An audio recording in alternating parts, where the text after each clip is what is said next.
Hey everyone, it's Tracy, and in this tutorial we're going to use the transparency and fill tools along with non-destructive effects to create this glowing light bulb in Affinity Designer.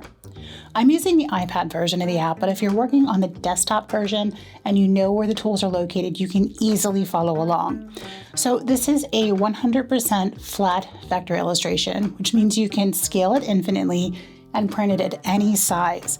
Now you may not have a need to print a really large light bulb, but the point is you can create really cool atmospheric, even textural effects without involving a single pixel using tools in Designer. So let's get started. The first thing I want to do is create a canvas with a dark background.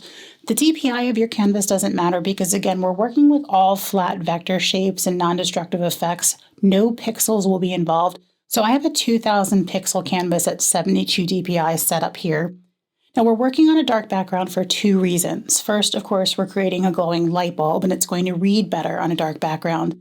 But more importantly, we're going to create the glow using a gradient that we create with the fill tool.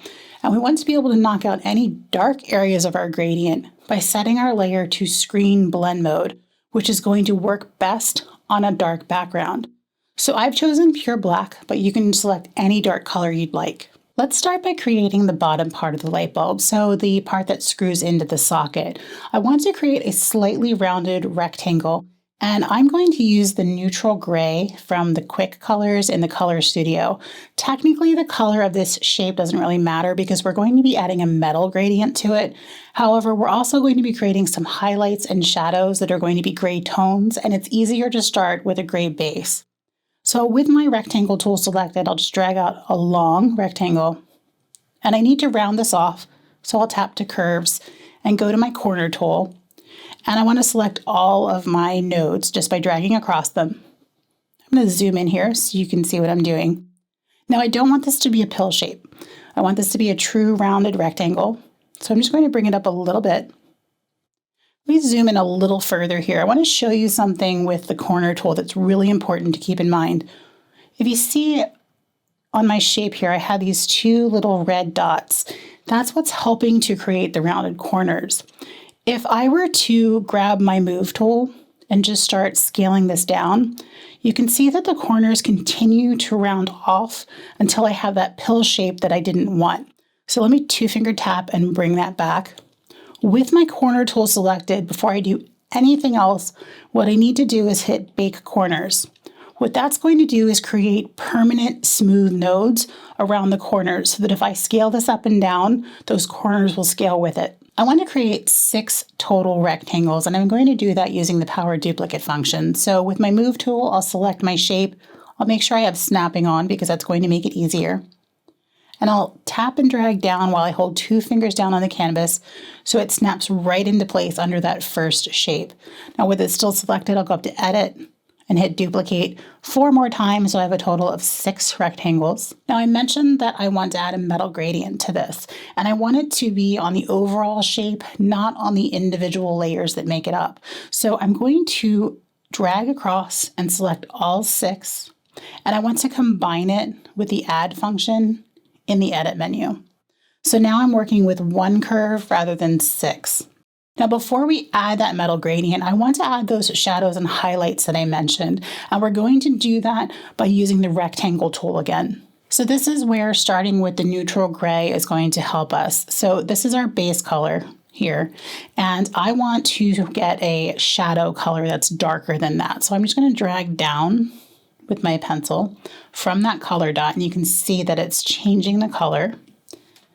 I'll grab my rectangle tool again, and I just want to drag out a nice, wide, thin rectangle. Now I want to duplicate this, so I'm going to 2-finger tap and drag, and I want this one to be lighter. So I'm going to go back to where I started, to my neutral gray, and this time I'll drag up.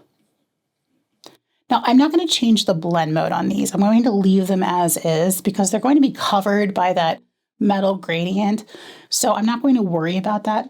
What I am going to do is group these together, clip them into place so they're not overhanging. And I want to give these a touch of blur just to break up that really harsh line. So with that group selected, I'll go to my FX menu, Gaussian blur, and I'm just going to add a radius of 1. I don't want to go too far. It's, again, just enough to break it up a little bit. All right, so I have those in place. One more thing that I want to do, though, is I want to duplicate this rectangle, the dark one. So I'm just going to go up to the Edit menu, duplicate, and I'm going to drag it outside of that group. I actually want that one up here at the top. And I'm going to bring the opacity of that one down just a touch. So that's going to be where the light bulb is sitting on top of it, so you'd see a little bit of a shadow.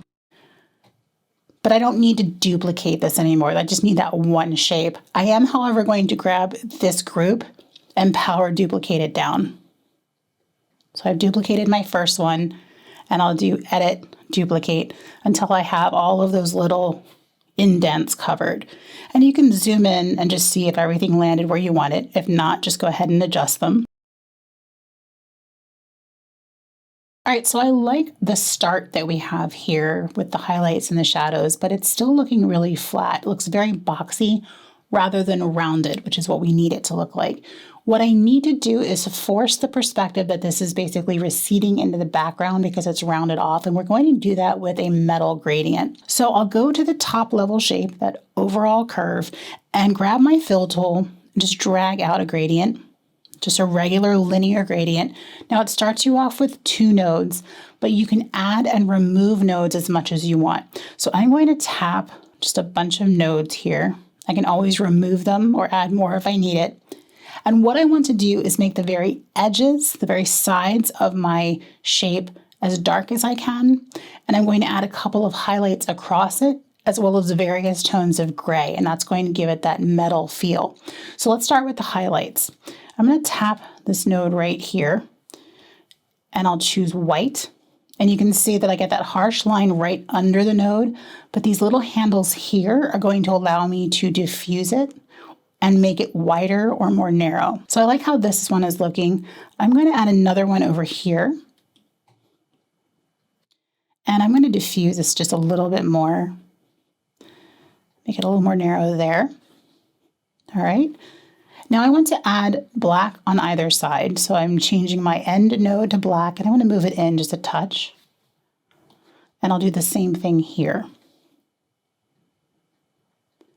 And you can already see that by adding dark on the sides, it's making it look way more rounded than it was without this gradient. So one final touch I want to do is just add some various tones with the gray here. Just going to bring this up, not quite to white, but a little bit lighter. And I think I'll come down with this one. At this point, if you like the gradient, you can add it to your list of styles. Now I know that I'm going to use this for the next shape that we create.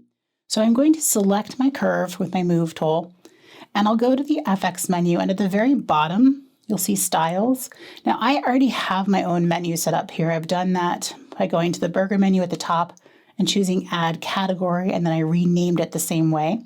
What I want to do this time is tap Add Style from Selection, and you'll see this little cog show up, and that's going to record the style that I just created with this gradient. So if I release this one and just go grab a random color, if I drag out a shape, go back to my styles and tap that, it's going to automatically add that gradient that I just created. Now the beautiful thing is it's a non-destructive edit, which means I can go back in to my fill tool and I can make changes to the gradient that I just created without an issue. So the bottom part of our light bulb is almost done. I just want to create the contact parts that would pop out from the bottom of the threaded piece, and I'm going to do that using 2 trapezoids. So I'll grab my trapezoid tool, I'm going to drag out my first shape. This is going to be a bit wider. I'll go up to my Transform Studio and flip that vertically, and then just pop it into place and make sure that it's centered. Now I want this shape to have the same metal fill that I just created. So remember, I just saved it to my FX Studio, so with it selected, I can go ahead and tap that, and that gradient is automatically added. Now, one thing, this particular shape goes down and in, which means that the highlights should follow and be slightly tilted. And that's not a problem because, again, this is non-destructive and completely editable. So I'll select my fill tool, and I'm going to tilt this down so that that left highlight tilts in and lines up with the other. And I'm actually going to remove this one and bring the shading in just a little bit. I'll remove a few of these nodes actually. All right, let's back up. All right, I like how that's reading. One final thing is I want to grab this golden yellow color, and I'm going to add one final trapezoid that's a little bit smaller. Again, flip it with the Transform Studio and move it into place. And let's just make sure everything is aligned. I'm going to select it, go into Alignment Options, and align horizontally. And then I want to drag these two trapezoids down underneath the threaded part, and then group everything together. So let's make this smaller and just back up and see how it looks. All right, I like how everything is reading. I'm going to call this part of it done, and we're ready to move on and create the glass part of the light bulb. I'm going to build my bulb using two shapes, a rounded rectangle and an ellipse, and I'm going to use white for both. So I'll start with my rounded rectangle, grab my rectangle here from the shape tool, and just drag out a rectangle that's slightly wider than the bottom part of the light bulb. Now I want to round off the bottom of this.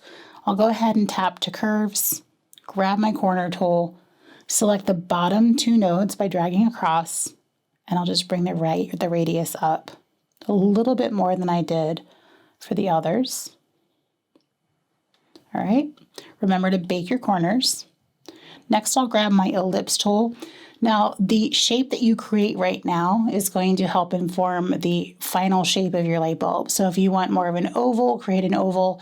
If you want something that has a nice rounded top, create a perfect circle, which is what I'm going to do. So I'm going to drag and hold my finger down to get that perfect ellipse. I don't want it to be too big. And then I'll move it up just above the bottom of that rectangle, and I want to make sure it's centered.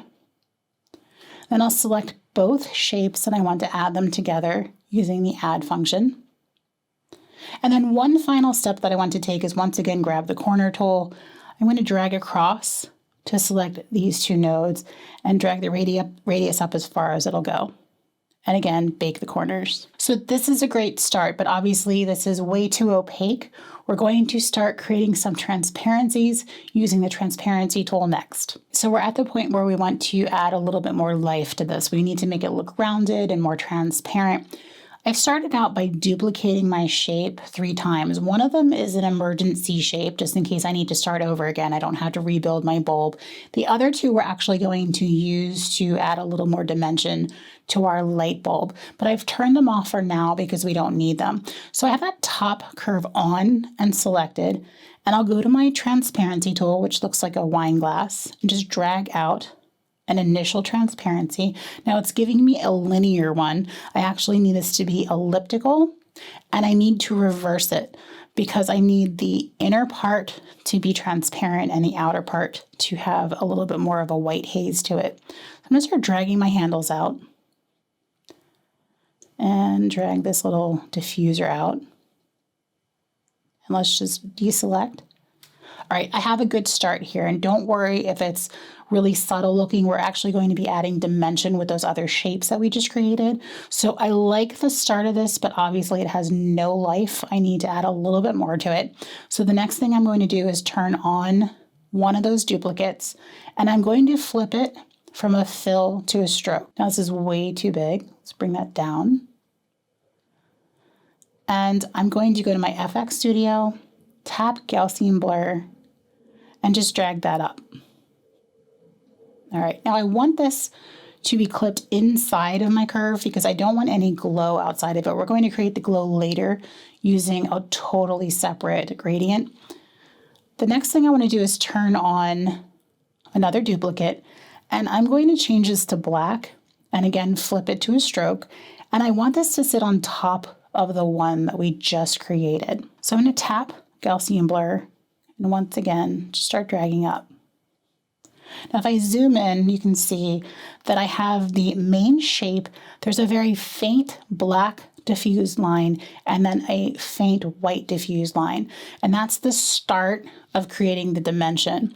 So we've got a good start, but we need more. What we need is some more highlight on the top of the bulb to make it look more rounded. I selected my pencil tool and I have a white stroke selected, and I'm just going to draw a line along the edge here as well as here. It doesn't have to be perfect, and it's not necessary at all. We're going to be blurring this out. I'm going to select both of them and group them, and once again clip them inside, and they can sit on top of all of them. I'll go into the FX Studio and I'm going to blur this up, not quite as much as the others, but enough that they're nice and diffused. I'll go back into my layer, change this to screen, and just drop the opacity a bit. All right, we still need a little more, so this time I'm going to use my shape tools. I'm going to grab the crescent tool, drag out a white crescent. I need that to be a fill, and I need it to sit inside the light bulb there. Put that right about there. I'll duplicate that shape, flip it, and I'll drag it over here. And you can make yours as big, as narrow, as wide, whatever shape you'd like to use. Next, I'm going to grab my ellipse tool and I'm going to make a nice big ellipse here, move it up, and then make a smaller one right here. All right, let's group all of these together and then do a blur again. Go into Gaussian blur. And again, I'm not going to blur this up as much as the others, but enough that it's nice and diffused. I want to go back in, change this to screen, and just drop the opacity a bit. A lot of this is going to get covered by the glow that we're going to set inside of this. And the great thing about this being non-destructive is that if that happens and you want to adjust it, you can always go back in. So I always recommend creating separate layers, not combining things unless you absolutely have to, because then you can always go back in and make any adjustments that you need to. All right, so we have our bulb shape in place. One final thing that we need to do before we create our glow is to create the filament that sits inside of the bulb. I'm going to create a stylized version of the filament. This is an illustration and I'm not aiming to have it look super realistic. I just want to give the impression of it being a filament. In reality, the main focus of the illustration is the glow, and it's actually going to be covering that part of it, but I still want to give the impression of one. So I'm going to grab my rectangle tool, and I want no stroke, and I'll just use that same yellow that I used at the bottom here and just drag out a rectangle. I'm going to tap to curves because I want to round off the top. So I'll just do that slightly, bake my corners, and I'm going to drag this underneath everything. I want it to be sitting behind the glass. Next, I'm going to make the actual filament part, and I'm going to do that with a series of shapes and a little bit of the pen tool. So I'm going to give myself probably maybe a 4-point stroke. So I'll tap and hit 4. And I want this to be a stroke and not a fill. So I'll flip that. Just drag out a thin oval. I'm going to use my move tool and I'm going to duplicate that 4 times. And I actually want these 2 on the end to be slightly tilted. All right, and then we'll group everything together. I just want to make sure that everything is aligned at the bottom. So I'm going into my Transform Studio alignment options and then align vertically at the bottom. I'll group that together. And now let's just place it so it's centered. And then finally, I'll use my pen tool. I'm making a very simple shape here. I'm just going to tap and drag. I'm going to duplicate it and flip it so I don't have to create it again. So I go back to my Transform Studio and then do a horizontal flip. All right, so again, this is a very, very stylized version of a filament. I'm not aiming for realism. I just want something that's actually sitting in there that looks like a filament. One thing I don't particularly like though, I'm actually going to move this out and maybe put it this way. Same with this one. All right. Again, whenever you work with vectors, you have the ability to make as many changes as you want as long as you don't combine things. So let's make sure the group is there. I'm going to group these two together and just make it a little bit smaller. I don't want this to be the star of the show. All right, so I have my filament in place. At this point, I want to go ahead and create the glow, and we're going to do that using the fill tool. So the first thing that I want to do is drag out an ellipse. The actual color doesn't matter. I'm just going to start with the gray, and I want it to be on fill because, again, we're going to be using a gradient to create our glow. So I'll just start dragging out a circle. I'm going to hold 3 fingers down so that it drags out from the center, and then it's a perfect circle. And I'll select my fill tool and just drag a gradient across. Now it's automatically giving me a linear. I want this to be elliptical, and I want to drag this center part into the middle. So I'm going to be using very specific colors for this. The first thing is I want this center one to be white. It's going to be sort of a hot spot where the light is the brightest.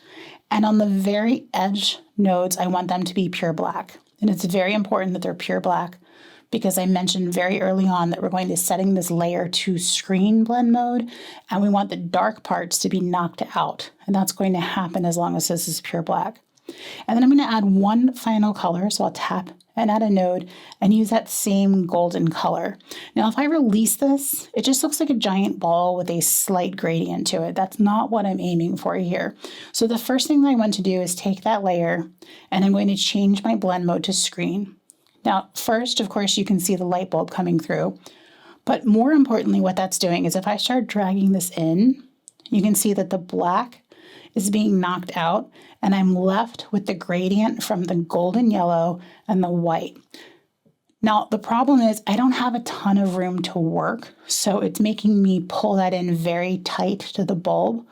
So what I'm going to do is grab the overall ellipse with my move tool, and I'm going to drag this out way outside the canvas. Don't worry about it. We're going to be dragging it back in, but I just want to give myself enough room within those bounds to work. So I'm going to pull these back in again. And I think I'm going to pull the entire thing all the way down so that we have room to work. Just drag that down and maybe make it a little bit smaller. You hold 2 fingers down, the dimensions will stay. All right, I think my circle got a little knocked off kilter there. I'll grab my fill tool again, and I'm just going to drag the black handles in. So everything past these 2 handles was originally opaque, but now they're transparent because of that screen blend mode. And what I want to do is use this little diffusion handle. I'm going to pop this node to the edge and just play around with this one until the glow is where I want it. And you can move this anywhere you want. So if you want the glow to be a little further down, of course you can do that. I'm going to have mine up here. Now the problem is you can see a very distinct line where this node is sitting. So what I need to do is diffuse that a different way because I'm only going to be able to do that so much with these handles. I'm going to go into my FX Studio with that layer selected and grab Gaussian blur and just bring that up slightly. And you're going to see that disappear. So it diffuses it nicely, and I have that nice glow on the outside, but no harsh lines on the inside. All right, so everything is in place, and at this point, I'm going to take a look at the shape as a whole. So every effect that we added was non-destructive, and we broke things out into layers. So that means that you can adjust anything you need to. So for example, the highlights that were created, if you want to go in and make adjustments to them, you can very easily do that if you feel like they're not reading the way that they should be now. So with all flat vectors, you've created a soft glowing light bulb using non-destructive effects that can be adjusted at any time.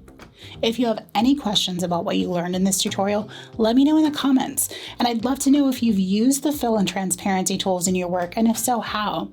If you'd like to see these tools used in another full project, check out my Skillshare class where I'll show you how to make this fun moon phases illustration. I'll leave the link in the description below. And if you're new to Skillshare, you'll get 1 month at no cost to explore unlimited classes. And remember, I have tons of shorter tutorials here on my YouTube channel. You might check out one of these 2 next. Thanks for watching and happy creating.